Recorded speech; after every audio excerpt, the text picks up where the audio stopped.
వల్లూరు మండలానికి చెందిన పేద ముస్లిం కుటుంబం 3 సంవత్సరాలుగా ఆధార్ రేషన్ కార్డుల కోసం కార్యాలయాల చుట్టూ తిరుగుతున్నా న్యాయం జరగకపోవడం హృదయ విదారకం. కూలీ పనులు చేసుకుంటూ జీవించే ఆ కుటుంబానికి ప్రభుత్వ సహాయం అందకపోవడం ఆవేదన కలిగిస్తోంది. కడప జిల్లా కలెక్టరేట్ కార్యాలయంలో రెవెన్యూ క్లినిక్ లో పాల్గొన్న ముస్లిం కుటుంబ సభ్యులతో కేటీవీ ప్రతినిధి వినోద్ ఫేస్ టు ఫేస్. ప్రస్తుతం మనం కడప ప్రజా పరిష్కారాల వేదిక అనే PGRS కార్యక్రమం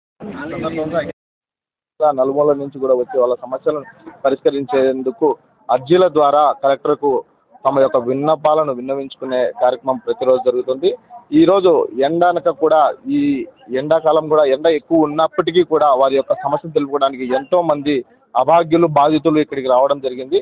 వాళ్ళ యొక్క సమస్యలను తెలుసుకునే క్రమంలో ఇక్కడ కమలాపురం నియోజకవర్గం వల్లూరు మండలంలో వల్లూరు గ్రామ పంచాయతీకి సంబంధించినటువంటి బాధిత మైనారిటీ వాళ్ళు ఇక్కడ ఉన్నారు. వాళ్ళకి 3 సంవత్సరాల నుంచి వాళ్ళకు ఆధార్ కార్డుల కోసం సచివాలయాల చుట్టూ తిరుగుతున్నప్పుడు మాకు న్యాయం జరగలేదనేది వారి యొక్క వాదన.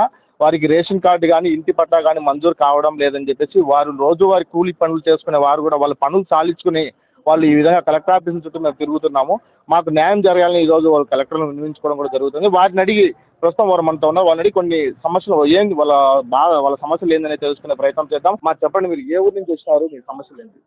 కొల్లూరు నుంచి సార్. మీరు ఏం పని చేస్తారు? మేము పనికి పోతాం సార్. ఎంతమంది మీకు పిల్లలు, ఎంతమంది? వీళ్ళు ఇద్దరే సార్, మున్నారు, ఇద్దరు చచ్చిపోయినారు సార్. ఉన్నారు పెద్ద పిల్లలు సార్, చచ్చిపోయినారు. మీ సమస్య అంటే మీకు ఇప్పుడు ఆధార్ కార్డు లేదని రేషన్ కార్డు లేదని పలుమార్లు మీరు విన్నవించుకోవడం జరిగింది కదా, ఎప్పటి నుంచి మీరు సచివాలయం చుట్టూ కలెక్టర్ ఆఫీస్ చుట్టూ తిరుగుతాం? తిరుగుతాం సార్, 4 సంవత్సరాలు తిరుగుతాం సార్. ఏం చెప్తున్నారు అధికారులు? వాళ్ళు రేపు మన్నాడు రాపమ్మా, మన్నాడు రాపమ్మా, రేపు అంటే తిప్పి బాగా పానాలు తీస్తాను సార్. ఇంతవరకు మీకు ఆధార్ కార్డు కానీ రేషన్ కార్డు కానీ లేదా? లేదు సార్, ఏం రాబిలే. నా పిల్లల నాకు ఒక ఆధార్ కార్డు వచ్చిందంటే ఈ పిల్లలు రాలే సార్, ఏం రాలేదు సార్. పనికి పోతాం సార్, కడపకి వస్తాం సార్. ఈ పిల్లలు పోతే ఈ పిల్లలు వస్తాడు పనికి అంతే సార్. చదివించుకోవాలి కదా, చదివించుకుంటేనే తెలిసేది వాళ్ళకి. నువ్వు పని చేస్తున్న వాళ్ళు పని చేస్తున్నా అదే ఏం చదివించుకోవాలి సార్, అదే పడతాం అంతే సార్. మీకు ఆధార్ కార్డులు రేషన్ కార్డు అంతే సార్, అంతే సార్.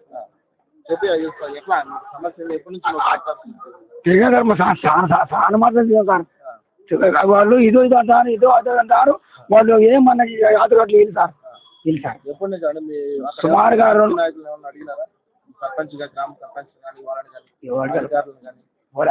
అడిగిపోయినా సార్, ఊరికి కడపడికి అడిగినా సార్, ఏం పట్టించుకోలేదు సార్. ఆ ఊళ్ళో పట్టించుకోలేదు, ఏం చెప్పలేదు సార్. లేదు సార్, లేదు. మీకేం కావాలి?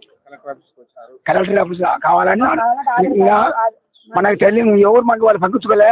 నేను చేత కాక కలెక్టర్ ఆఫీస్ మీకు అడుగుతాం సార్ మేము, అంతే అంతే. మా ఆధార్ కార్డు రేషన్ కార్డు ఇంటి డోర్ నెంబర్ లేదు. ఆధార్ కార్డు రేషన్ కార్డు మేము కొనుక్కున్నాం సార్, అది కొనుక్కున్నాం సార్. ఇది మొత్తానికి చూసుకుంటే వాళ్ళకి ఎటువంటి మాకు న్యాయం జరగలేదని, మాకు ఆధార్ కార్డు కానీ రేషన్ కార్డు కానీ ఇంటి పట్టా కానీ ఇంటి గవర్నమెంట్ ప్రభుత్వ స్థలం కూడా మాకు మంజూరు చేయలేదని చెప్పేసి చెప్పుకొని వస్తున్నారు. సచివాలయ పరిధిలో ఉన్నటువంటి అధికారులు న్యాయం చేయలేకపోతే వారు మండల స్థాయికి వెళ్తారు. మండల స్థాయిలో కూడా పని జరగకపోతే కలెక్టర్ ఆఫీస్ చుట్టూ తిరుగుతారు.